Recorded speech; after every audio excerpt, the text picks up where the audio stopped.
So far so good pa rin naman yung kanyang fountain dito sa may Anda Circle. The best pa rin naman, di ba? Alright. Ayan, ito lang yung gilid, bumiyak na. Ayan. Siguro nasabitan ng truck yan. Alright.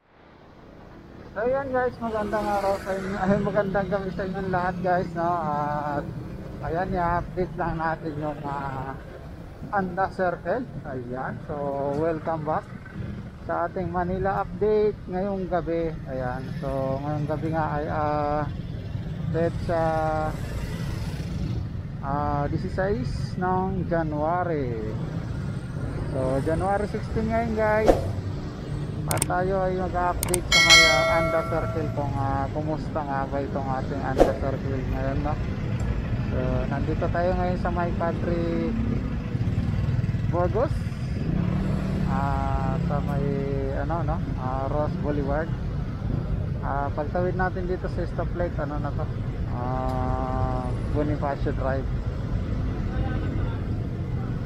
Ayan, so yun nga guys, no, bago tayo magtuloy-tuloy, syempre pag-usapan lang natin ng konti yung ating Yorme Citizen Isko, na kung saan nga nag number 4 na sa survey ng Pulse of Asia. Pulse Asia, ayan. Pulse Asia, ayan, survey. Nag number 4 na guys yung ating pambato. Ayan, so syempre sa atin ay number 1 na yan mga Iskonians. Doon sa survey ng naman ay number 4. So guys, palakas ng palakas tayo. Kaya tandaan nyo guys, kailangan natin pakita yung ating full support sa ating Yorme Citizen Isko.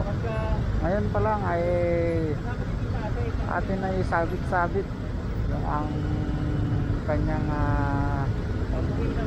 pagtatakbo sa 2025 midterm election. Ayan, sana samahan natin siya at sana makapag-decision siya, ayan, sa 2025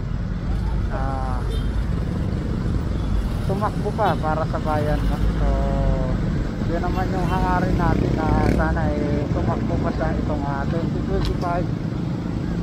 Ayan, so siya nang bahala kung local or national. So siya nang bahala. So, pero kung kayo ang tatanungin guys, ano ba yung maganda para kay Yorme, national or local? So comment nyo na lang dyan sa baba. So yun guys, papunta tayo sa Anda Circle. Nandito na tayo sa may Bonifacio Drive. Ayan, kung makikita nyo bibilis ng takbo ng mga motor.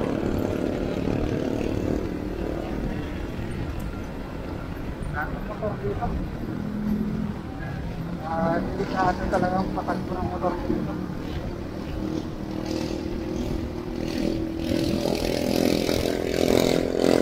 Okay guys, yung Anda Circle dyan, no, hindi natin makukuhanan ng matagal yan kasi maraming sasakyan at nandito rin tayo sa motor. So makikita lang natin dyan mamaya, makuhanan lang natin ng konti, ayos na.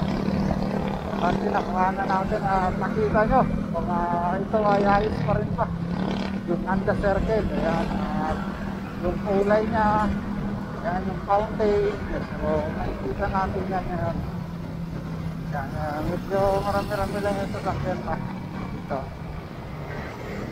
Aming motor, ayan, baka makuberan pa tayo. Ayan, makuberan nga tayo. Medyo mahirap talaga makunan niya ng maganda-ganda. So ayan guys, gumagana naman yung fountain ng ating Yorme Citizen Isko. Alright,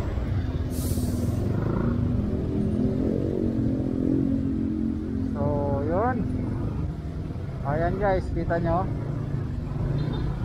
Diba? So buong buo. Kahit wala na si Yorme guys, so far so good pa rin naman yung kanyang fountain dito sa may Anda Circle. The best pa rin naman, diba? Alright. Ayan, ito lang yung gilid, bumiyak na, oh. Ayan. Siguro nasabitan ng truck yan. Alright, so pero yung fountain guys, okay na okay pa rin. Ayan, kaya no problems yung fountain. Ayan, fountain ni Yorme. Okay. So nakita nyo naman guys, no? Yung fountain ni Yorme. So ayan, diretso na tayo at punta na tayo ng Delpan Bridge.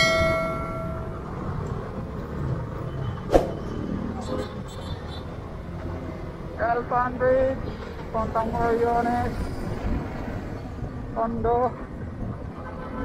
Yan, Makarati. So yan lamang guys, no? Yan yung update natin today.